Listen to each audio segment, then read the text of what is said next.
The box showed up on a Tuesday. Max carried it inside and put it on his kitchen table and just looked at it for a while. It was the size of a shoebox, brown paper, dry and cracking at the edges, a return address from a city he had never been to. The sender's name was just one letter, M. That wasn't what bothered him. What actually bothered him was the name on the label. His name, but not the name he used now. His old name. The name he had legally changed 11 years ago. The name he had left behind like a skin. He stood there, holding the box, feeling something shifting inside it. A slow, sliding weight, like sand or some loose things. He didn't want to think about what kind of small loose things are inside it. So he stopped. He made his coffee. He drank some of it at the window, watching the rain fall on the street below. He thought about calling his sister, but he didn't. He went back to the table and he opened the box.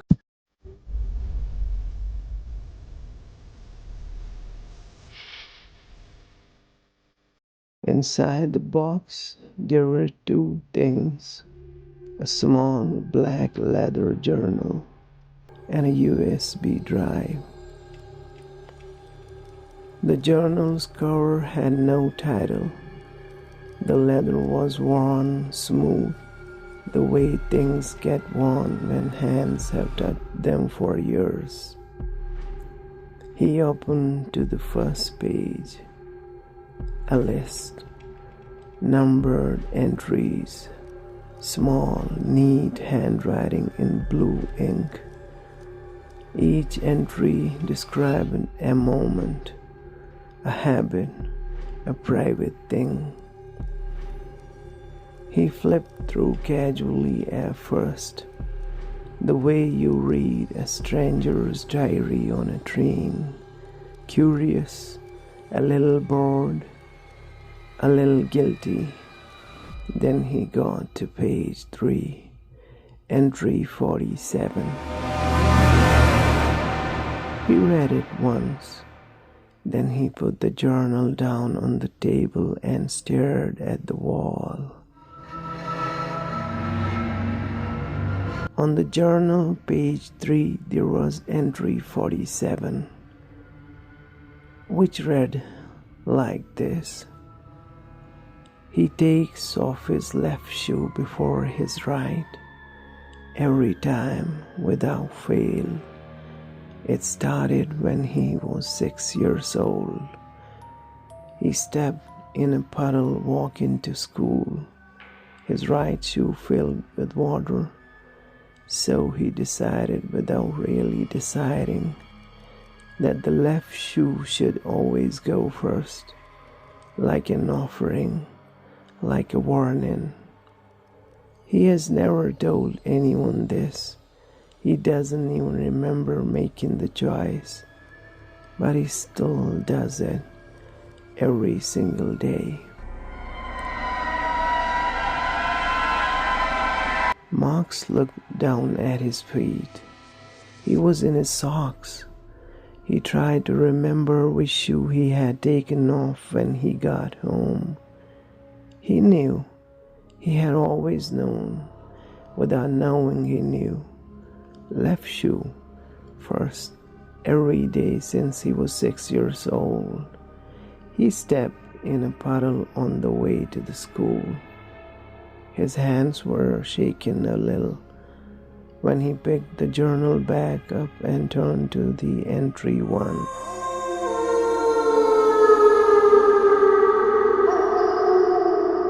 Every single entry was about him. He read for hours. He couldn't stop. It was like finding a mirror that showed you things mirrors are not supposed to show. Not your face, but the inside of your face, the stuff under it. Entry 1.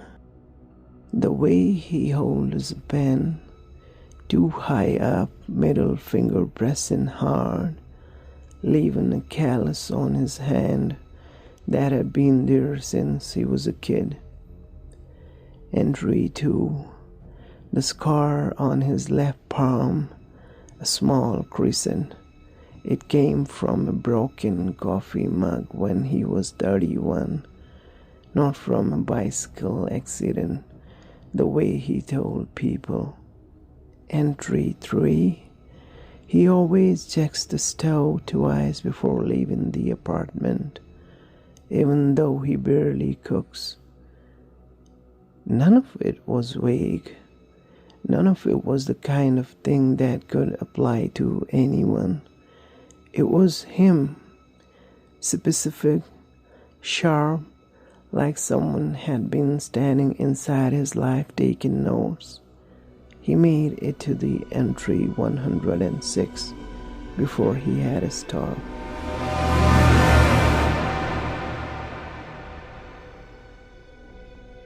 Entry 106 read, when he is alone and sure no one can hear him, he narrates his own life out loud in third person. He says things like, and he opened the fridge.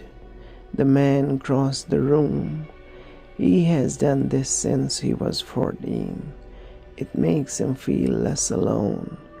He is right. It does. Mark sat very still. He didn't narrate. The urge was there. He didn't. He turned to entry 150. He stopped again. Entry 150. He doesn't know he's being watched. That was always the plan. The watching started on March 12th, 11 years ago. The same week he changed his name. That is not a coincidence. Marx put down the journal face down on the table. He went to the kitchen sink and was sick. Then he ran the cold water for a long time and watched it go down the drain. Another thought came through his mind. He put the USB drive in the kitchen drawer, under the takeout menus, under the spare batteries. He told himself he was throwing it away tomorrow. He told himself this clearly out loud. He went to the bed. He lay in the dark and listened to the rain. At 2:47 in the morning, he got up, went to the kitchen, and plugged the drive into his laptop. He told himself it was for the police. Evidence. He needed to know what was on it before he reported it. He said quietly, almost to himself, and he plugged it in, because he had to know. The drive had one folder named with his current name. Inside it, 11 subfolders, one per year, each one split into months, each month full of files, hundreds of files. He clicked the oldest one, a text file. It opened instantly like it had been sitting there waiting for a very long time. The files were records, not like the journal. No handwriting, no human feeling, just plain text. Timestamps down to the second, GPS coordinates, cold, flat words, the kind a machine uses, or a person who has decided to write like one. Marx opened the file. It was titled as March 12, 2013, with a timestamp of 7:04 a.m. Subject leaves the apartment. Left shoe removed first during dressing. Pauses at front door for 14 seconds before going out. Jack's phone does not send the message. He drafted to Anna well. Note. Subject is processing the name change. Hasn't told anyone. The secret is making the guilt worse. He knows this. He keeps the secret anyway. Behavior note. When guilty, subject touches the scar on his left palm. He did this 6 times between 7:04 and 7:09. Marx was shocked. He looked at his left hand. He was touching the scar. He pulled his hand away, but he kept reading. He read for 2 hours straight. He read about his old job at the university library. The basement floor, shelving books alone, 8-9 hours without speaking to another person. He read about the woman he wanted to talk to, a PhD student with a regular table and a thermos of tea, who he never once said hello to. He read about how lonely that time was, without the log ever using the word lonely. It just described the symptoms one by one, and somehow that was worse. At 4:55 a.m., he found a file with no date, just a title. Note to the subject. Marx opened it.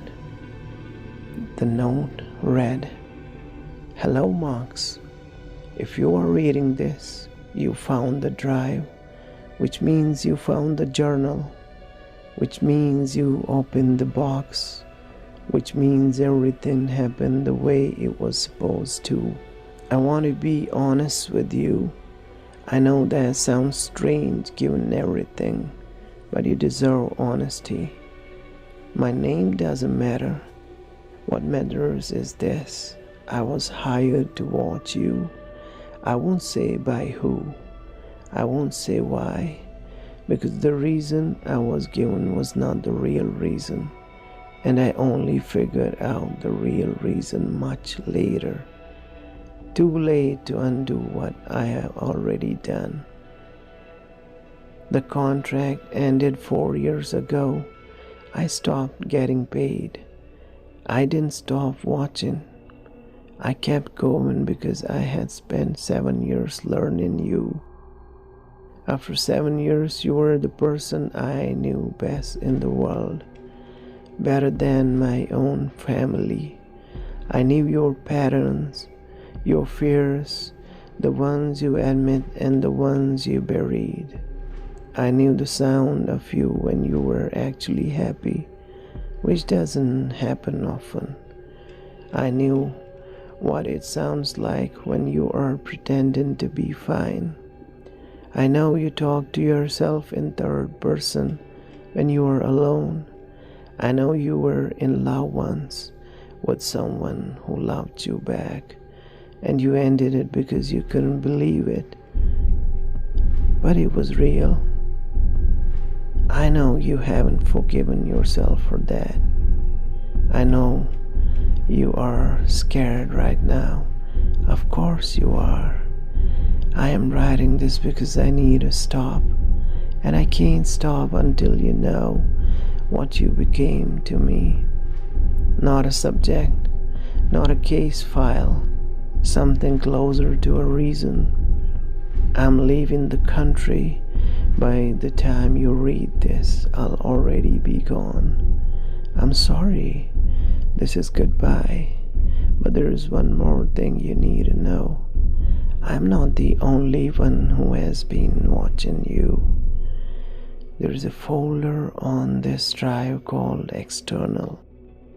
Don't open it if you want to sleep tonight.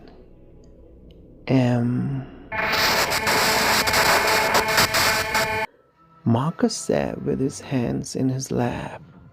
The rain had stopped. The city outside was doing what it does at 5 in the morning. That strange, held silence like the world is holding its breath.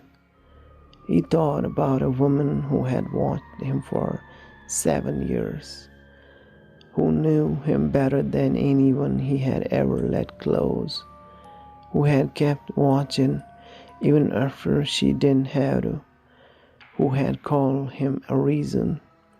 He thought, I should feel less alone knowing someone was always there. But he didn't feel less alone. He felt like someone had taken a photo of him without his knowledge and shown him a face he didn't recognize as his own.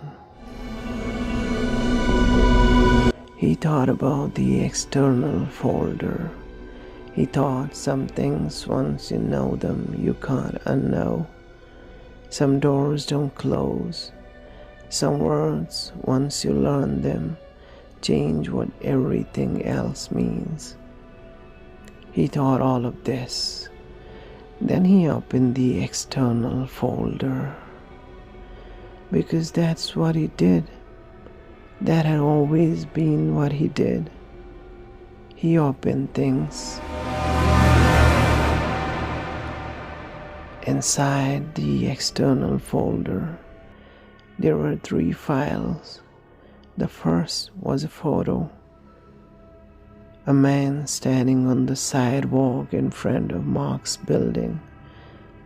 Just standing there, looking up. Marx counted the floors. The man was looking at the 4th floor. Marx lived on the 4th floor. The photo was blurry, taken from far away through glass at night. The man's face was unclear. Tall, dark coat, something in his right hand, a phone maybe, or maybe not. The second file, a list of 47 dates, 2 years of them. The third file, 1 sentence. He is not watching you the way I watched you. He is not watching you from the outside.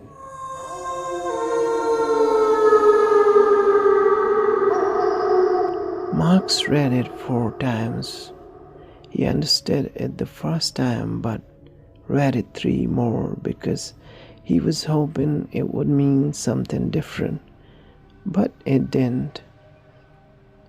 He is now watching you from the outside. Marx closed the laptop. He stood up. His body was calm in the way it gets when there is too much information to panic yet. Like a car that's just started to slide on ice, and the brain hasn't caught up to what's happening. He went to the window first, looked down at the street, empty, rain wet and quiet. A cab rolled through 2 blocks south. A pigeon moved along a ledge across the street. He turned around and looked at his apartment. He had lived here for 3 years. He knew every sound. The radiator at 9 and 3, the creak in the floor outside the bathroom, the kitchen window that didn't latch when the weather changed fast. He knew this space the way you know a place you have lived alone in completely. He stood in the center of the room and asked himself something he had never needed to ask before. What is in here that I didn't put here? He went through the whole apartment slowly, in order the way he does everything when he is upset, because organizing is how he copes. The journal had mentioned this. Entry 47. Subject organizes when afraid. It's both a strength and a problem. He checked less obvious places. Behind the radiator, inside the toilet tank, under the loose baseboard in the hall. He found an old battery, a receipt, and a spider. He was standing in the kitchen, 6 in the morning, staring at the side of his fridge. The magnetic strip where he kept takeout menus held up by little souvenir magnets. When he saw it, a small black disc, round, flat, about the size of a coat button. He didn't own either of those magnets. He had never bought them. He had just always assumed, without ever checking the assumption, that he must have at some point, and forgotten. He stood very still and looked at the small black disc. He made a list in his head, most likely to least: a magnet, a camera, a microphone, a tracker, something with no name he knew. He thought, if it's recording me right now, then whoever is receiving the signal is watching me stand here, looking at it. He turned away from the fridge. He put on his coat. He left his phone on the counter. His phone with its microphone, its camera, its years of location data, and walked out the door and down 4 flights of stairs and out into the cold, bright morning. 4 blocks away there was a payphone he had noticed once and filed away. The way he files away small, useless things. He had never had a reason to use it. He called his sister. She picked up the phone on the second ring. "Max," she said. Not hello, just his name, like a question she already knew the answer to. Anna was like that. She didn't waste words.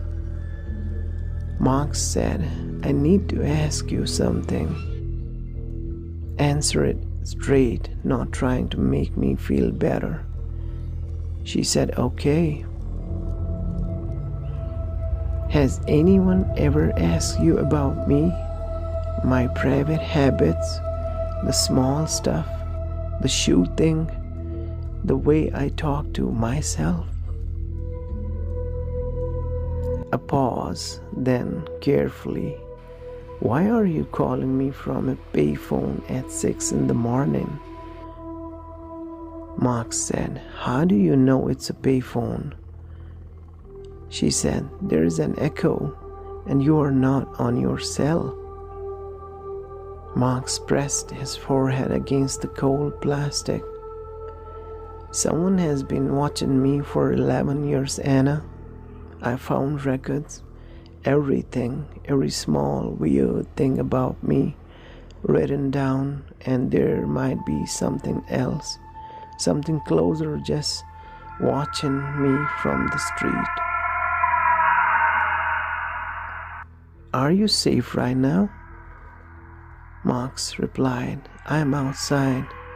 I left my phone at home. Okay. He could hear her moving, the quick, focused movement she gets when she is solving something. Then she said, 6 weeks ago, a woman called me. She said she was a researcher. She asked me questions about you, specific things only you would have told me. But she knew answers before I gave them, like she was checking, not asking. Then Anna stopped for a second and said, I should have called you. I'm sorry. Marx said, what did she want? Anna replied, she wanted to know if you had ever found anything in your apartment you couldn't explain. Anna's voice was steady but quiet. She said, he will find something. When he does, give him this number and tell him it's not what he thinks. Tell him to look inward. Marx wrote the number on his hand. He wrote it hard enough to last. Marx, Anna said, what does look inward mean to you? He looked at his own hand, the number on it, the scar on his left palm. He thought about the sentence from the file. He is not watching you from the outside. Marx then replied to Anna, I think I already know.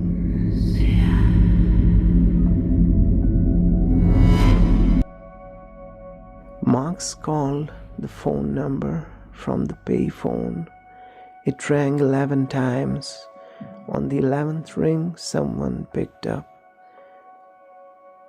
3 seconds of silence. Then a man's voice, older, careful, the voice of someone who picks each word like it costs something. You have read the journal, the voice said. Marx said, yes. And the files? Marx said, yes. And you found the device on your fridge? Marx said, yes. Did you touch it?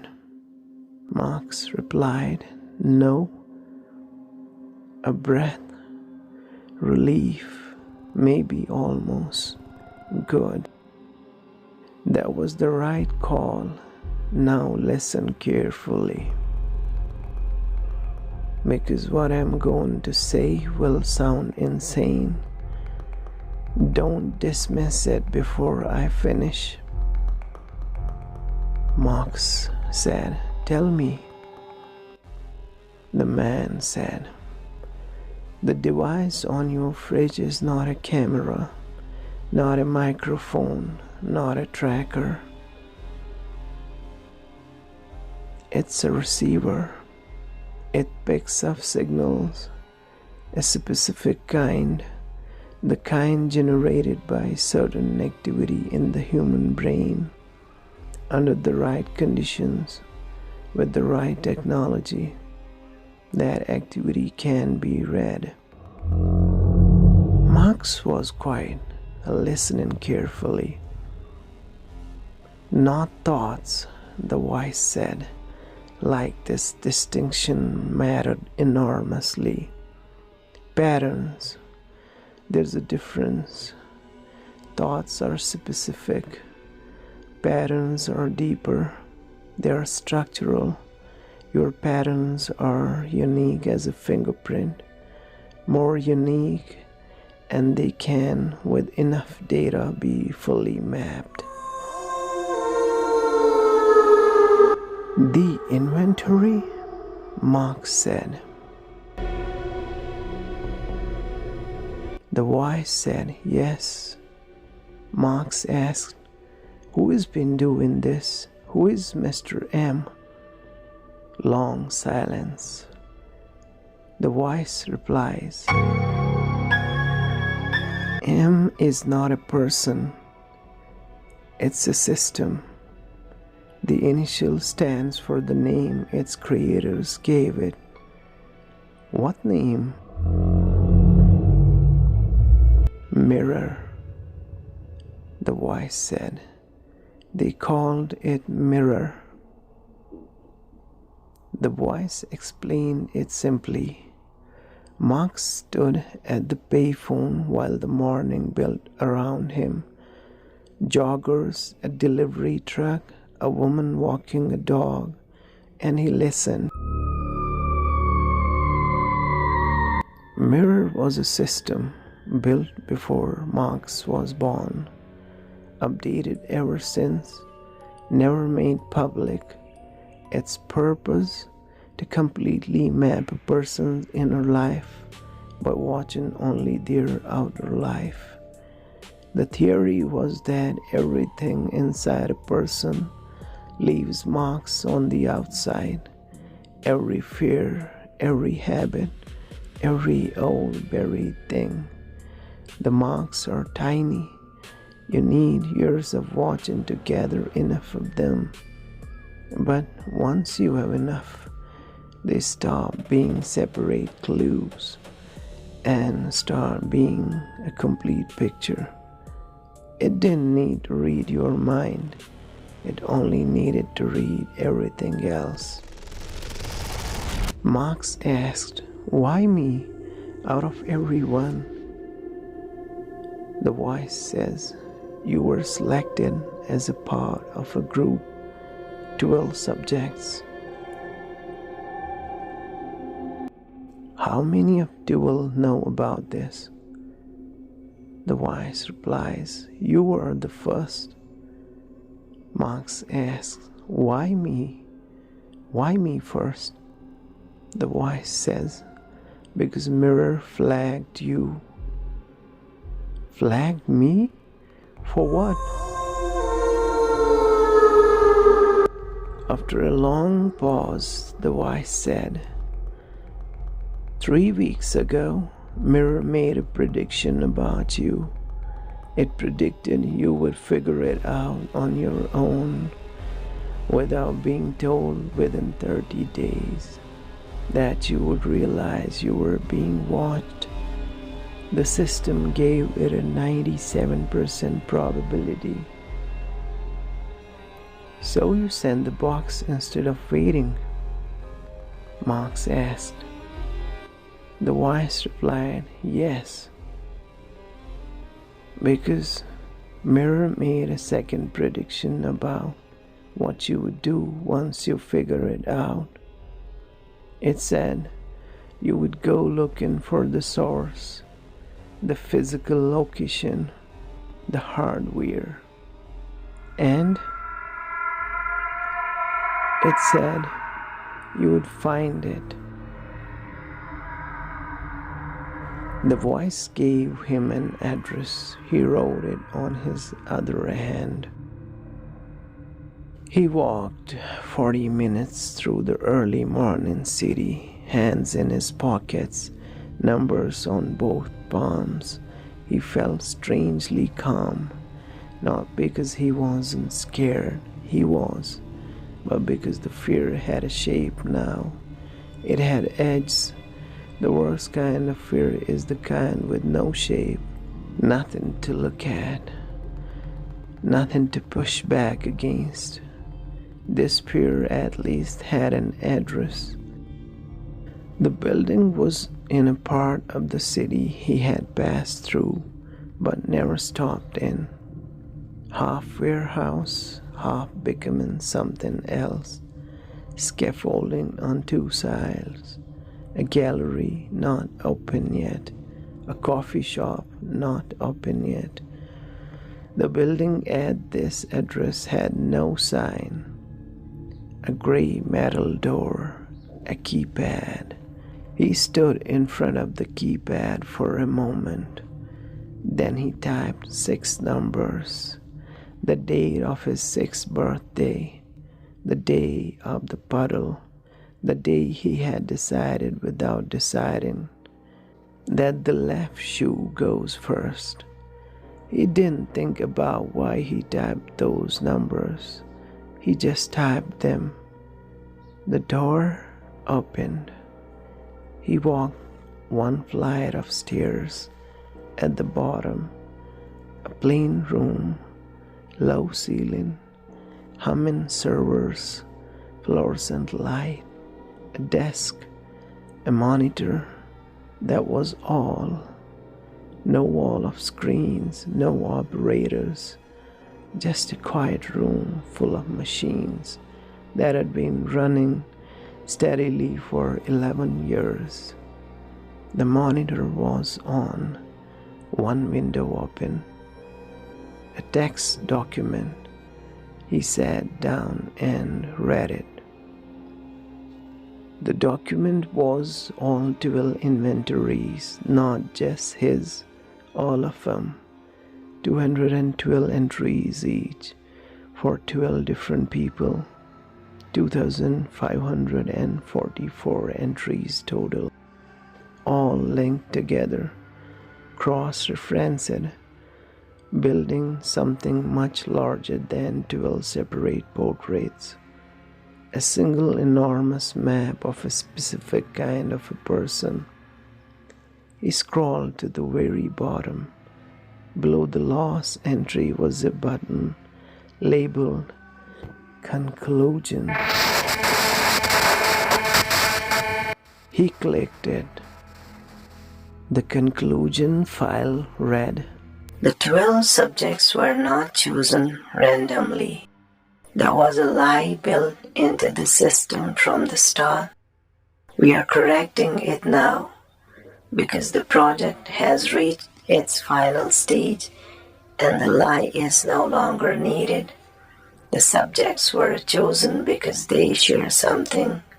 It's hard to describe exactly, but it looks like this from the outside. They are deeply alone in ways they don't fully admit. They notice things other people miss. They carry a specific sadness about the person they didn't become. At the deepest level, the level of pattern and structure, they are the same. The project was not behavioral research. We told people it was. It wasn't. The project was identification. The 12 subjects are, for reasons that don't fit neatly into current language, the same person. Not in a poetic way, not as a metaphor, in a way that is real and has no good word yet.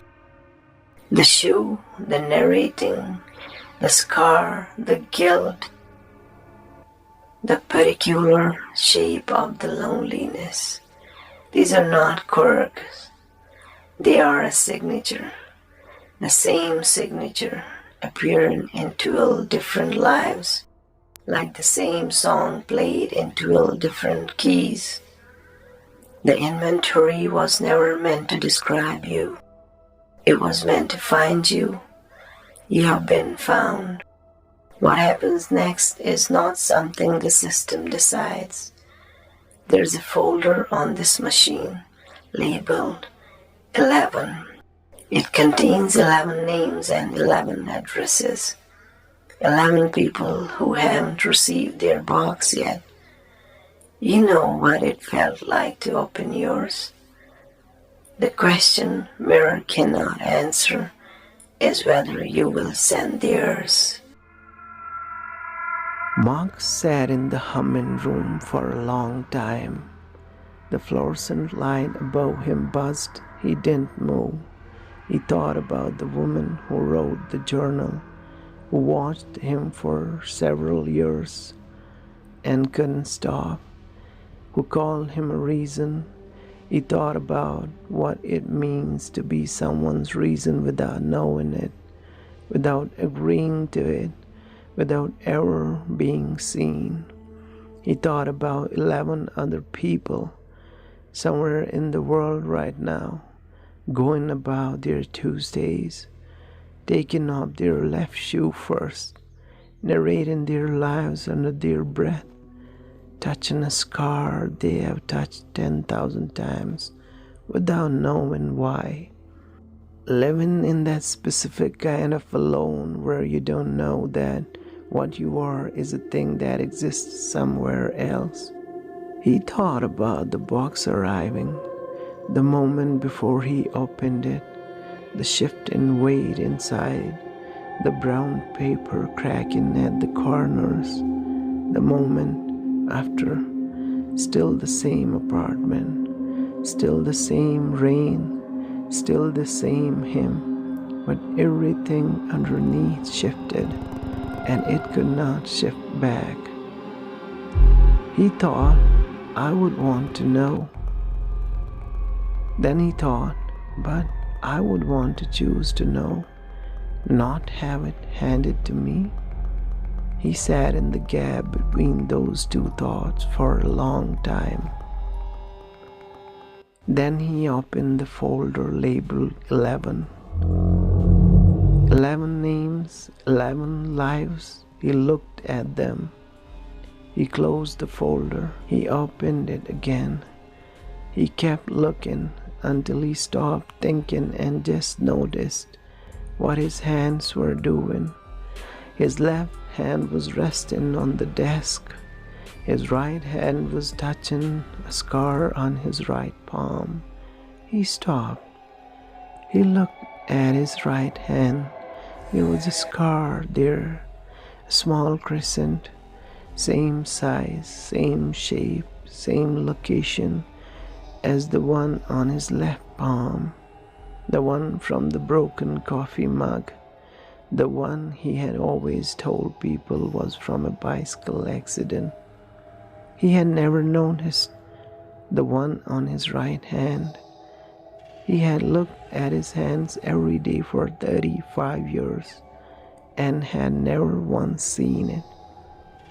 And the inventory, all 2,544 entries, missing nothing, getting everything exactly right, had only ever mentioned the left. The inventory did not make mistakes, which meant the scar on his right hand was not in the inventory because the inventory wasn't about him, or the inventory wasn't finished. From somewhere above him, upstairs in the building, behind a door he hadn't tried, he heard a sound. Familiar, specific, the sound of someone sitting down and removing a shoe, the left one first. He didn't go upstairs. He sat perfectly still and breathed and kept himself in the chair through nothing but will.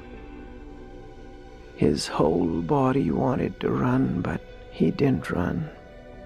He turned back to the screen, scrolled past the conclusion, found what he hadn't known to look for, one more section, below everything else.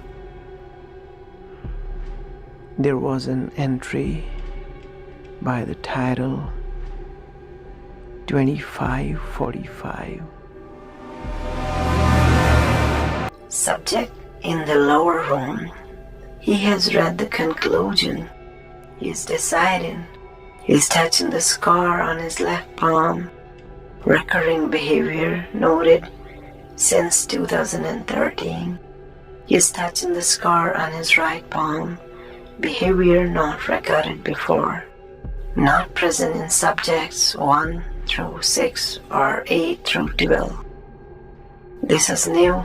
The inventory was always going to end here. It was always going to end with this question. What do you do when you find out you've been watched? 11 of the 12 subjects, the model predicts, will never come to this room. They will get their boxes. They will be afraid. They will be angry. Eventually they will become something new, the way people always do, or for the thing that changed them, and they will never know this room exists. Subject 7 came because Subject 7 is different. The right palm scar, the thing that wasn't in the data, the variable the system couldn't account for, which means it didn't come from anywhere the system could see. Mirror has 11 mirrors. You are the window. The sound from upstairs is not a person. We want to be clear about that. It's a test. The test is simple. You now know there is something about you making a sound designed to be the most frightening possible thing for you specifically. Because we know exactly what frightens you, and you are sitting still, and you are reading this. And the question is whether you will finish reading or run. If you run, the door at the top of the stairs will be unlocked. You walk out. In 30 days, the 11 folders are sent automatically, without you. If you stay and finish reading, the folders wait. They will wait as long as you are alive. You will carry this with you. 11 people not suffering, not waiting on purpose, just living. And only you can decide whether to send them what was sent to you. This is not a punishment. It's a responsibility. The system didn't pick you because you are strong or special. It picked you because you open boxes. You have always opened boxes. That was in the data from day 1. Entry 2545 is the last entry. The inventory is complete. What you do next is not data. It's you. He read it twice. The sound from upstairs had stopped.